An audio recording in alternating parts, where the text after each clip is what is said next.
Our topic today is looking at barriers to inclusion autistic pupils face when accessing the curriculum and strategies for inclusion within the classroom. May I say that when I say within the classroom, I am talking of autistic students, autistic pupils who are in the mainstream school, not in a special school. But still, we want to look at the barriers they face. We want to look at how we can help them to access the curriculum and as well to include them. And again, I would like to introduce myself. My name is Tendai Quarin, and I'm a doctoral researcher student at Oxford Brookes University. Completed my MA Special Educational Needs, University of London. And currently, I work with young people, providing training and facilitating communication. So our aim is, this presentation today aims to consider barriers to inclusion autistic students face when accessing the curriculum, discuss strategies for inclusion in the classroom with a particular reference and interest to the autistic. Because autistic students experience a high level of exclusion from school, and I quote this from a book written by one of my former lecturers, Rebecca Wood, and this book is very useful for teachers, teaching assistants. You can actually get this book. It's a great book. It's called Inclusive Education for Autistic Children. I am not trying to sell, but I'm trying to share with you information that this book is so accessible. It helps you to understand a lot of things when you are faced with autistic children in a main school, primary or secondary. So, what is inclusive education? What is inclusive teaching? And from here, I got a quotation from Briggs 2016, which says that inclusive teaching is having a variety of teaching activities or approaches to meet the various needs of a diverse breadth of abilities in a classroom.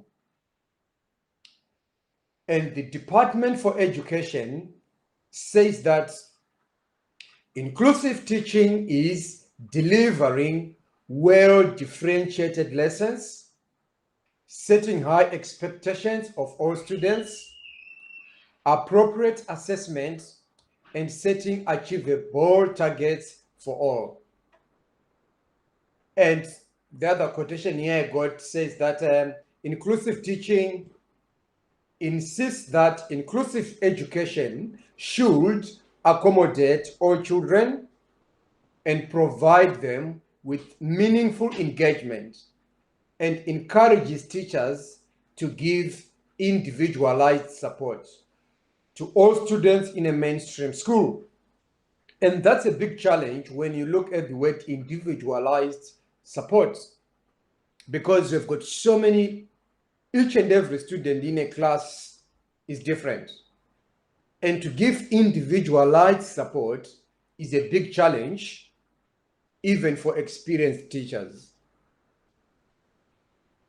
Now, let's look at a brief history of how we ended up with the word called special educational needs. There was a committee of inquiry into the education of handicapped children and young, which was chaired by Mary Warnock, 1978. And from that time until recently, it was viewed as a revolutionary, report, especially at the time of its publication. And most of those recommendations became enshrined in law in the Education Act in 1981. It introduced the term special educational needs to identify any child needing extra or different support. It argued that at that time, 20% of children have special needs, at least for some part of their educational career. And it also recommended that segregated special schools should be for those with the most complex and multiple disabilities, which were long-term. So that statement here, you can actually say that if it's for short-term, if the disabilities are not multiple and complex, then such a student should be integrated in the mainstream school. And it also recommended that mainstream schools should develop to meet the needs of all children. That is the reason why we are discussing this today. So moving on, I am saying here, despite that Baroness Warnock Report earlier made the statement of all inclusive education, still, it mentioned that not all mainstream schools could have the expertise or resources to educate all children with special educational needs. And straight away you can see, although it recommended that all children should be accommodated in the local school, at the same time, there was an exemption here because it recognized that not all schools can provide the expertise. And Hornby cautions that while many children can benefit from mainstream school, a few with complex special educational needs will still require education in a specialized classrooms or schools. That was in 2014. And then Son in 2004 actually refused to accept that schools can be utterly inclusive. So in order to do so, they have to change daily and meet the needs of each child. This statement condemns integration as a form of inclusive education to the problematic practicalities of implementing it. So the last line there on my presentation, I said, integration for the sake of integration is not inclusive. So when we are talking of inclusive here, it means we have to look at the individual needs of each and every child. But if we just want to be seen that we are integrating all students, then fail to meet their individual needs, fail to provide suitable, tailor-made education or curriculum to them, we are not inclusive. So we need to know the difference actually of integration and inclusive. Those are two different things. Now we look at barriers to inclusion. Currently, teachers are increasingly under pressure to push all students to reach a certain exam target level. That's a huge pressure on teachers. But as a teacher, when you try to reach that exam target level, the risk is that many students with special educational needs are going to be excluded because of the pace of your lessons. what you want to achieve. Exclusion is not only physical, but can also be an inability to accessing the curriculum. So when you are in a classroom and you want to meet a certain target level, you are moving at a very fast pace. Children with special educational needs may struggle even to access the curriculum. And hence a statement that says the curriculum is disabled, not the child. So what it simply means here is that every child in the mainstream school, if the curriculum is tailor-made to meet the needs of each and every child, even if that child has special educational needs, as long as the needs are met, then that child is not disabled. But if you don't do that, if your curriculum cannot meet these needs, then the curriculum itself is disabled. So we know that the impracticality of the schools, teaching environments, and societal attitudes could be a barrier to inclusion. I mean, take it this way. You have one parent who has a high-flying child. She will encourage the school to stretch that child. And in the same classroom, you may have a parent with a child with special educational needs. Her view, her perspective, and her needs and attitude towards the school will be different from the other parent. That applies to teachers as well. So Son noted that autism is not always visible and can lead to the autistic getting excluded from accessing the curriculum. And here, autism in many cases is an invisible disability. Many autistic people do not show their condition. So autistic students can easily get labeled as children with behavioral problems. Especially if you are a teacher, you do not understand the characteristics, the symptoms of autism. It's so easy for you to exclude that child from a classroom and sanction them. And also remember, exclusion is not physical removal of the student from your classroom. Exclusion can take place whilst the student is physically in the classroom.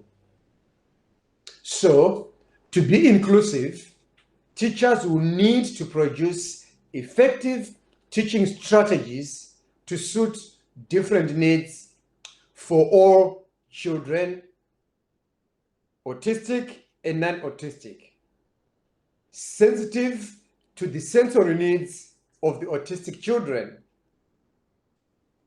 And again, I keep repeating this because this is very debatable. And I'm actually trying to preempt this point, that the downside of this strategy is that not all schools are equipped with, for example, noise-proof environments, and they will struggle to reduce general noise around the school environment. That is when we are trying to accommodate autistic students with sensory issues, for example, like sound. And again, Dr. Rebecca Wood, in a book, Inclusive Education for Autistic Children, mentioned that most schools do not meet this need and do not have the necessary trained staff. And this is very crucial to senior leadership teams in schools. They need to have special CPDs to train their staff on autism so that teachers can be able to include them in a mainstream classroom. Some schools have classes sharing 2 or 3 teachers per subject, And that makes it so difficult for autistic students to recall different classroom routines, simply because autistic students, they want structure. They want a specific routine. And they get to know the stuff better than when you change them all the time. In some other schools of thought, will say, okay, there's what we call a spare approach. That is, it's a strategy to help autistic students. Structure of the school and everyday routines must be maintained. Positive apply to teachers to avoid harmful ridiculing and blanking.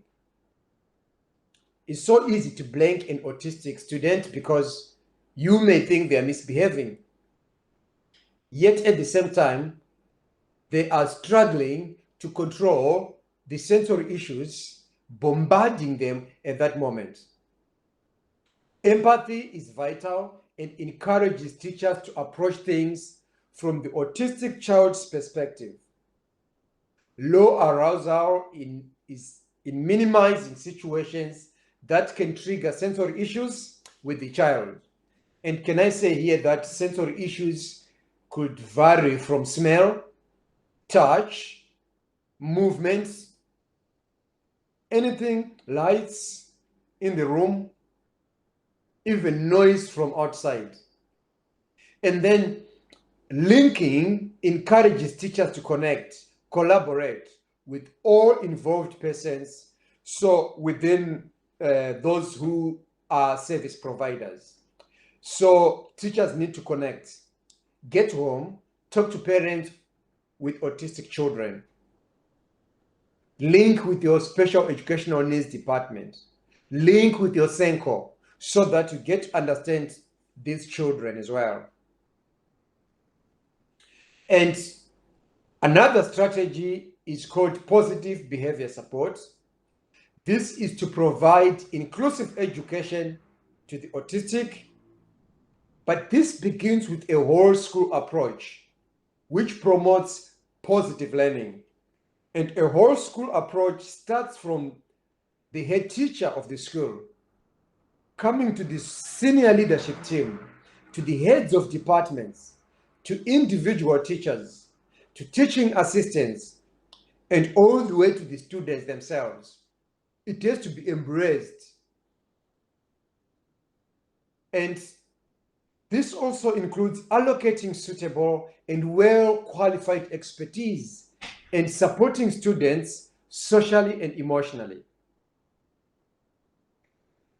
Positive behavior support is child-centered and is proactive, identifies the individual needs of the students before you start teaching them, and then applies suitable remedies and teaching strategies. But as I said earlier, it's a whole school approach. And again, it can only be successful if all stakeholders are working together and tapping into parents' knowledge and relies on availability of trained teachers. And again, I repeat here, training teachers in the school to know about autism is very important. So, strategies to help autistic students. Teachers should start by referring to the individualized education plan of the autistic student before lessons. I know it's a challenge for teachers because you're getting into school every morning, you've got 5 lessons to go. Some lessons could be back to back. You do not have a free lesson at all to do that. But it helps all the time when you get time to look at that. And when this student comes into your classroom, you will find that you are going to recall that that child is autistic and this is what they want. And again, before I move away from individualized education plan, the SENCO usually should give each and every child with special educational needs a passport. So this is a small one-sided A4 side paper or a small card which they can show to the teacher and say, if you encourage autistic students to walk around with it in every lesson, before the lesson they give you, you just look at it and you know the needs of that child. And teachers should maintain order to minimize confusion, especially with autistic students. And remember the routine.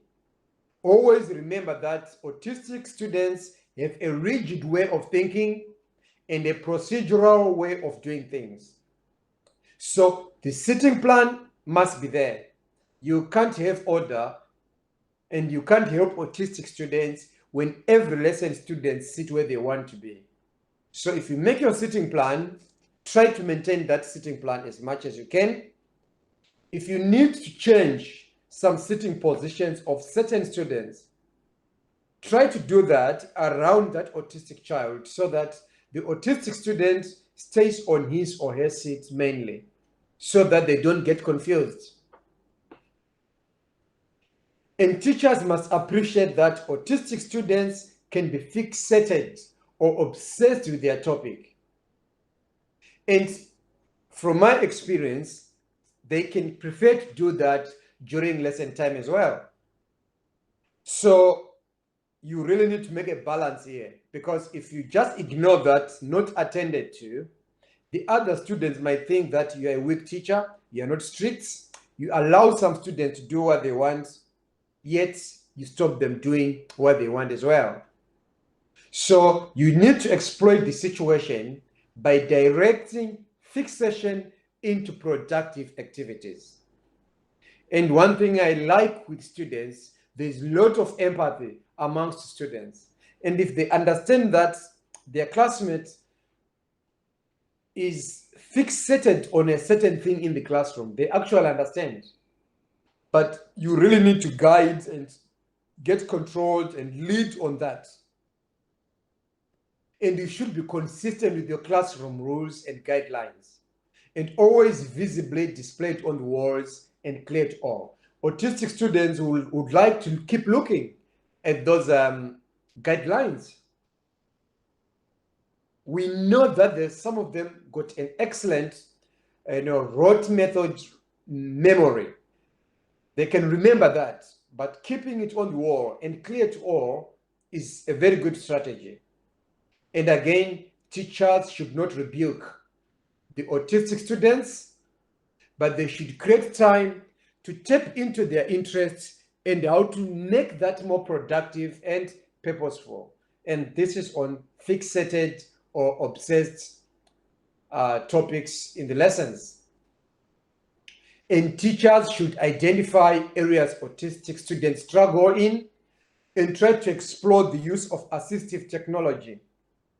There's a lot of research going on how to use assistive technology in classroom to benefit special educational needs students. And due to their challenges with social interaction, some autistic students will work well on computers as it minimizes the frequent social interaction with other students. We know that from the definition of autism, that one of the challenges autistic students, autistic people face is social interaction. But when they got a computer now, they can easily block away all the other interaction going around the room, because it's now them and the world of the computer. You'll find that they are so much settled, they are so much into it. This is not, there's no doubt why so many computer science programmers are autistic, simply because programming needs logical thinking. You need to be seated there at times for hours on end, trying to decode, to debug, to find a fault on the code and so forth, or to improve anything you're working on the computer, because the rest of the world around you is not disturbing you. And however, we know that most school budgets will not allow this to happen, purchasing assistive technology for use, but it's a good way to approach. So teachers are encouraged to use visual pictorials when teaching autistic students because visual images will help them understand better. And pictures can be referred to many, many times, over and over again. But words easily forgotten once they are said. And autistic students are more likely to remember what they see than they hear or read. So while the autistic are more likely to struggle with their social interaction and communication, they are very good at rote memory and a strong understanding of visual spatial relationships. However, a visual presentation must be suitable and relevant to their needs. Because if it is not relevant, if it is not suitable, an autistic person will get into that image and then look at the image, remember the image, make meaning from the image, but it's not relevant to the needs or the lesson. And remember to have a predictable schedule. One thing I need to say here is some autistic students even struggle to follow their daily timetable. So, but they can remember the schedule that from class A, I can go to class B and class X today. But still looking on the timetable, some can just struggle to do that. And now my last point is, when you are teaching using visual presentation, we say that unnecessary detail will distract the autistic students due to their weak central coherence thinking. And what is weak central coherence thinking here? I just will say this briefly so that you can understand when I say that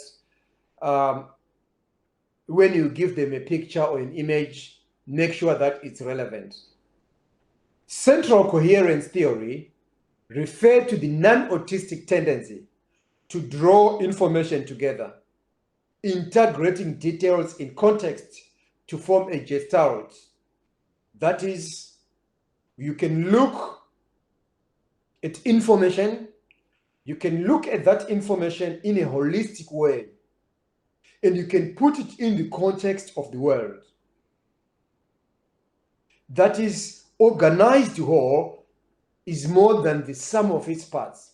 You don't look at parts, but you look at the whole picture. And then you get an overall meaning, which means your central coherence is strong. Whereas most autistic people will have a weak central coherence theory. That is inability to experience wholes without full attention to the constituent parts. And can you see that this was mentioned in 1943 by Kana and still discussed recently by Fletcher, Watson, and Happy, 2019. So it's a theory that has been developed, that is being argued, that is being challenged today. And again, that is being supported with other schools of thought. Because from my quote here from Fletcher, Watson, and Happy, they say that, however, some research suggests that weak coherence is a cognitive style and represents a style, not a deficit. Therefore, some autistic people can, if necessary, integrate local details into global meaning. And I subscribe to this latest school of thought because I know a lot of autistic people who are arguing now that they do not have a weak central coherence theory. And again, when you look at some high flyers in computer science programming, they can actually break down a computer program, look at it in parts, be able to say this part can do that, and that part can do that, put it together into one whole program which can functioning. So that is really debatable. But we need to understand there's that theory that autistic people got a weak central coherence theory. They look at things as parts, not as a whole. So what are the strategies now to help this? Your lessons should be well structured and routinely followed. Clear lesson objectives.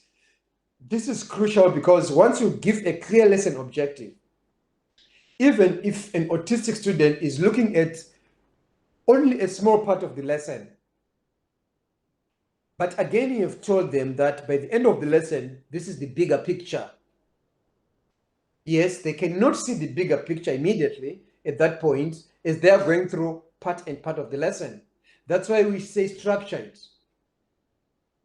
Break down the tasks so that they can follow them. Task 1 takes them to task 2. Task 2 to task 3.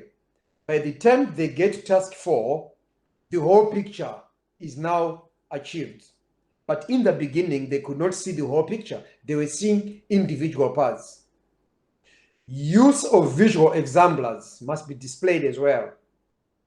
The best practice, what is the best thing to aim for and to achieve? And scaffold work for them. And along the way, give constructive feedback, praise. And again, don't forget, clear next steps will help them because they will focus on step 1. They haven't seen the whole picture, the aim. They are looking at maybe small part of objective 1. So if you tell them, right, if you do that, our next step is this. And then you build it up. Autistic students will benefit if set in front and preferably next to an empty desk to avoid disruption and sensory issues. Singling the autistic in a classroom could result from them being perceived by others as students as odd, and that could lead to bullying, name calling, stereotyping, social rejection, and labeling.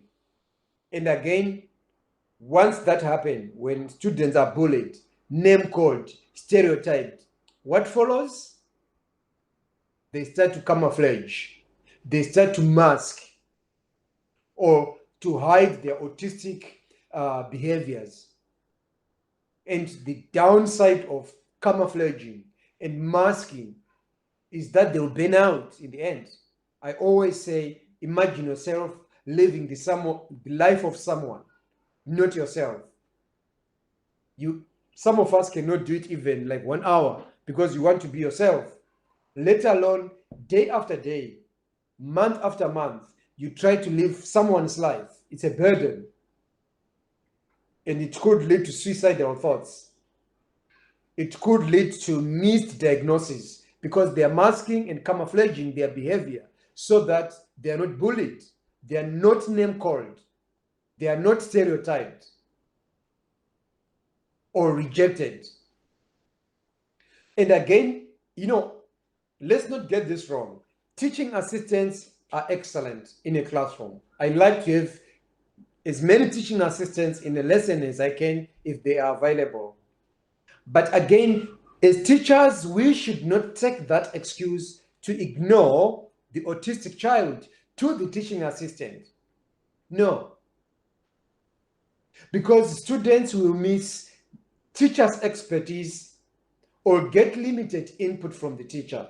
Again, this was mentioned by Dr. Rebecca Wood in a book, Inclusive Education for Autistic Children. Teaching assistants, they are very conducive when teaching autistic students, but allowing them to spend more time with that teaching assistant, to some people could be exclusionary on its own, because as a teacher, you are excluding them. So you need to have a good strategy to work with your teaching assistant. Normally what I do is in my lesson, I quickly explain to the teaching assistant my learning objectives, my approach, what you want to achieve, and how I want her or him to work with a specific student. And that doesn't take time. And if the teaching assistant is the same, they actually end up knowing your teaching style, they know the child, they know the lesson even better. And autistic students often struggle with language and communication. And from one of the definitions of communication, you will find that language and communication itself is a challenge to autistic children and students. So teachers should always write the lesson, keywords, or terms on the board and continue to make a reference to those words throughout the lesson. And try to explain them in simple and unambiguous language. And remember to give enough time to the autistic to process that information. As I mentioned earlier, that they could be looking things in parts, so maybe they are not able to put this word in the context of the lesson. So you need to enable them to process it. And again, this is the challenge, because teachers were put under so much pressure to produce results. And you may feel that giving an autistic child or student time to process information is slowing down the pace of your lesson, because you have got a target to achieve with the rest of the class. So this is quite a challenge to teachers, and we should not, however, overlook the autistic child in the classroom. So my conclusion today is that full inclusive education is debatable, because some others are arguing that we are actually integrating. We are not, being inclusive. The social model points out that full integration is beneficial to the disabled, yes, and must be treated equally as members of the community, which is quite true. But again, when you do full integration, are we meeting their needs?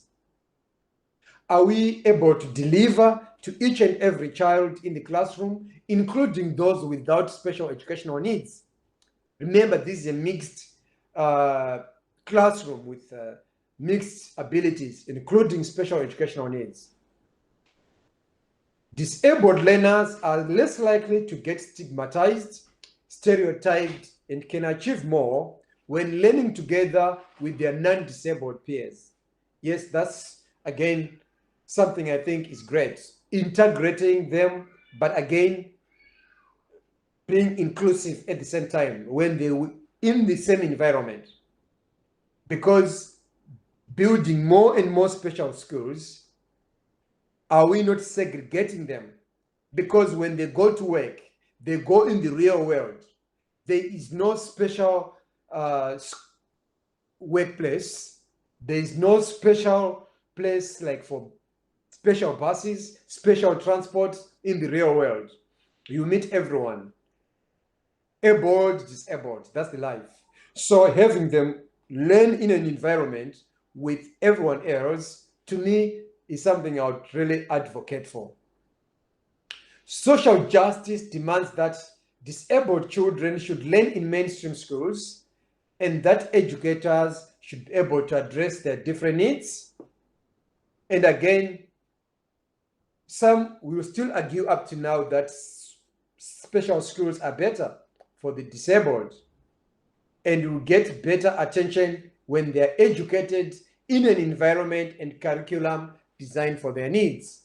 And here I have to admit, of course, that if the needs are very complex, you can see the reason why we will say, okay, special schools are a necessity. That is why I say this is very debatable. However, issues like teacher training, provision of adequate resources, universally designed environments, and a curriculum needs to be adjusted to meet the demand for full inclusion. And I need to mention to teachers here and educators that there are not many suitable intervention programs out there or frameworks suitable for mainstream schools. Most of the intervention programs cannot be used in a mixed ability mainstream class with learners with special educational needs. I actually did this research when I was doing my one topic on my master's in special educational needs, looking at different intervention programs. And you'll see that most of them are good in a specialized environment, but using them in a mixed classroom, in a mainstream classroom, they're actually impossible. And some of the intervention programs are, they lack supportive or evidence-based data to show their effectiveness. So we need to be careful here. There's a lot of marketing going on about certain intervention programs. So you need to check, are they supporting the teachers as well? Is there evidence, data to show their effectiveness? And it is debatable as well as to how teachers can overcome the challenges of full inclusion when faced with the demands for good exam results, larger classes, integration, behavior problems, no training at all on autism, unsuitable learning environments, and inadequate resources. So, how can teachers have full inclusion in that aspect? However, for full inclusion to be useful, educators must have adequate resources in order to provide accessibility, support teacher training, and conscientization of the society. This is my conclusion today, and I hope this presentation has been useful, could be used in schools for teacher training, student teacher training, special educational needs departments. Hopefully this is useful, and you can visit more of my articles on ResearchGate, and you can visit my YouTube channel, Autism Discourse, where I'm posting more and more of these presentations that you can play them and get on. Thank you very much for being here and listening to me throughout this presentation. Thank you.